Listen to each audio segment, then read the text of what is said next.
दर्द यूं तो कभी इतना ना हुआ था। दर्द यूं तो कभी इतना ना हुआ था।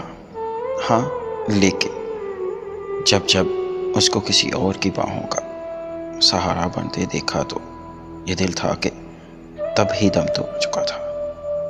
कितनी अजियत है इस एहसास में कि उसे ये आंखें हमेशा देख तो सकेंगी, लेकिन किसी और का होते हुए। ये दिल उसे याद तो रखेगा, लेकिन मेरी खुद की ज़ात उसके लिए ज़र्रा बेनिशान से ज़्यादा कुछ भी ना होगी। मेरा ये वजूद उसकी मोहब्बत में आखिरी दम तक जलते जलते उसे तारीख रातों में रोशनी देता हुआ रुखसत हो जाएगा एक दिन।